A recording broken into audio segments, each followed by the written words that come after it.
जिस गढ़ में कभी मुलायम सिंह यादव की तूती बोलती थी, उसी जिले का नाम है संभल। संभल से ही मुलायम सिंह यादव ने चुनाव लड़ा, जीता और फिर वो जमीन समाजवादी लैंड में बदल गई। संभल में फिलहाल दंगा हो रहा है, लेकिन क्यों, किसने करवाया? योगी आदित्यनाथ की सरकार में अचानक पत्थरबाज कैसे हावी हो गए? बाबर जब भारत आया था तो उस वक्त कई मंदिरों को निशाना बनाया गया, मंदिरों का नक्शा बदला गया, लेकिन ये बात ध्यान में नहीं थी कि किसी युग में भारत में मोदी योगी की जोड़ी भी सियासत में आएगी, जो बाबर का इतिहास मिटा के हिंदुस्तान का इतिहास नए सिरे से लिखना शुरू करेगी। मस्जिद धार्मिक स्थल है, फिर जब किसी मस्जिद पे कोई मंदिर नहीं बन सकता तो फिर मंदिर पे मस्जिद किसने बनवाया? कहते हैं कि बीजेपी सरकार में कोई दंगा नहीं हो रहा था, अचानक पहले बहराइच में कांड होता है, फिर संभल में पूरी पटकथा दोबारा लिखी जाती है। मुसलमान नेताओं को ये आभास हो चुका है योगी मुस्लिम गढ़ में भी जीत का परचम लहरा सकते हैं, इसीलिए पत्थरबाजों को एक्टिव कर दो। सवाल ये है कि इस मस्जिद का जिक्र ना तो संतों ने धर्म संसद से किया, ना ही बीजेपी के घोषणा पत्र में था, फिर अचानक संभल का जिक्र कहां से आया और यूपी के पश्चिम में अचानक चिंगारी कैसे भड़की?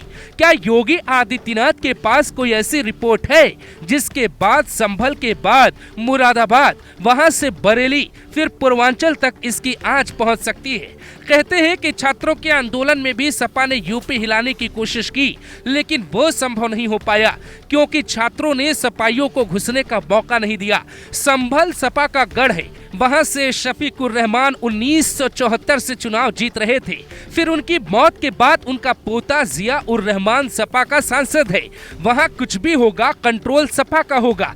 अगर जामा मस्जिद में भगवान नहीं है तो पत्थरबाजों को डर किस बात का है? सर्वे होने देते, पूरी सच्चाई बाहर आ जाती। लेकिन राजनीति में वो सच नहीं होता जो आपको खुली आंखों से दिखाई देता है। विवादित धार्मिक स्थल का नाम है जामा मस्जिद। संभल के शहर के बीच ये मस्जिद साल 1926 में बाबर ने बनवाई। बाबर ने भारत के हजारों मंदिरों को तुड़वाया।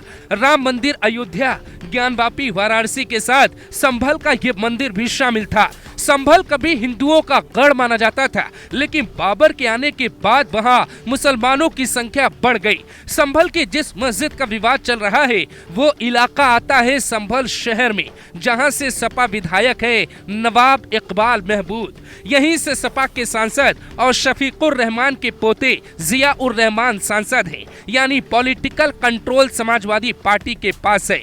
जहां पॉलिटिकल कंट्रोल सपा के पास और प्रशासन का कंट्रोल योगी के पास हो, वहां विवाद होने की पूरी संभावनाएं बढ़ जाती है। संभल से कुंदरकी कुछ दूर पर है, वहां सपा को चुनाव में हार मिली, वजह मुसलमान वोटों का बंटवारा हो गया। इसीलिए जैसे ही संभल के शहर में पत्थर चला, वैसे ही सपा सांसद और अखिलेश यादव के चाचा राम गोपाल यादव ने पत्थरबाजों को सही ठहरा दिया। संभल के सीने में बहुत पुरानी चिंगारी है, जरा तस्वीरों को ध्यान से देखिए। ये तस्वीर साल 2022 की है। यूपी में चुनाव होने वाले थे, ऐसा माहौल था कि सपा वापस आने वाली है। तभी एक मौलवी मुसलमानों को धमकाता है कि हमारी सरकार आने दो, देखते हैं। ये वीडियो वायरल हुआ और सपा को भारी नुकसान होता है। वक्त बताएगा जब सरकार आएगी तो मनमानी कर रहा हो ना तुम लोग। अगर सरकार आए तो फिर भी हेरा फिर क्या होगा? ये वक्त बता देंगे, ये तो हम ही ना रहने के, या भी ना रहोगे संभल। ठीक है, संभल हम छोड़ देंगे, आप छोड़ दो।